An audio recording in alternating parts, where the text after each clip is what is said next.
सत्य दर्शन, हमारी नजर, हमारी परख।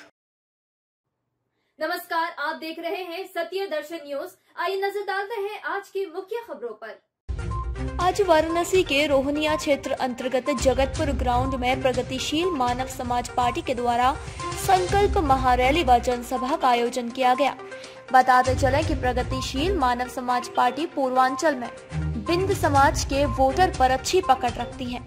पीएमएसपी पार्टी से 2012 में माफिया डॉन ब्रजेश सिंह चुनाव भी लड़ चुके हैं। इनके चुनाव लड़ने से यह पार्टी पूर्वांचल में चर्चा का केंद्र बन चुकी थी। पीएमएसपी अध्यक्ष डॉक्टर प्रेमचंद बिंद ने आगामी 2022 में किसी बड़ी पार्टी से गठबंधन करने के संकेत भी दिए। चुनाव लड़ने के प्रश्न पर पीएमएसपी पार्टी मंथन कर रही है कि किससे गठबंधन होगा, यह आने वाला वक्त बताएगा। उत्तर प्रदेश के चुनाव में किसी भी माफिया को टिकट नहीं देने का फैसला लिया गया है। सभी प्रत्याशी साफ छवि के होंगे।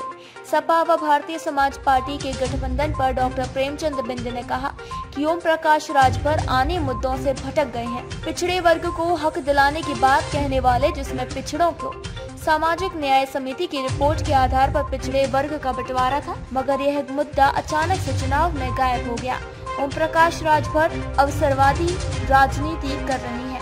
वाराणसी से केएन शुक्ला की रिपोर्ट। आज प्रगतिशील मानव समाज पार्टी के तत्वाधान में आरक्षण और सत्ता प्राप्त करो संकल्प महारैली व जनसभा का आयोजन है।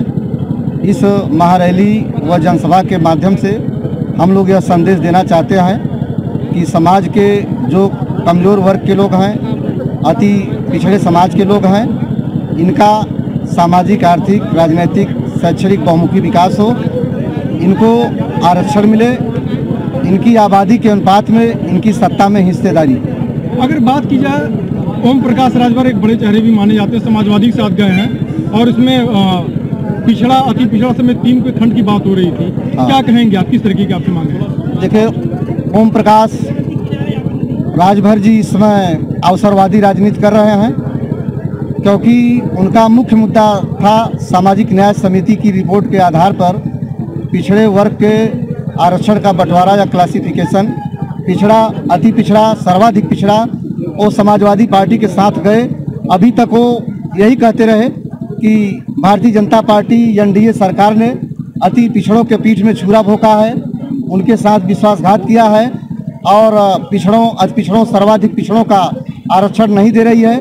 लेकिन वो समाजवादी पार्टी के साथ चले गए।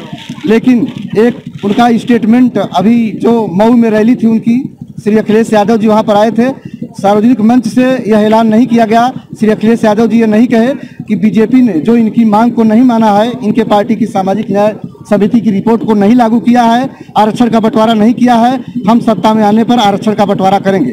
इसके बावजूद भी यदि उनके साथ गए तो घोर अवसरवादिता और स्वार्थ की राजनीति। योगी आदित्यनाथ भी चुनाव लड़ने के लिए तैयार है क्या? ऐसे पूर्वांचल में किसी सीट पर लड़ेंगे तो क्या प्रगतिशील मानव समाज पार्टी उनके सामने कोई अपना कैंडिडेट खड़ा करेगी? प्रगतिशील मानव समाज पार्टी विचारधारा के आधार पर, मुद्दों के आधार पर, सिद्धांत के आधार पर लड़ाई लड़ेगी।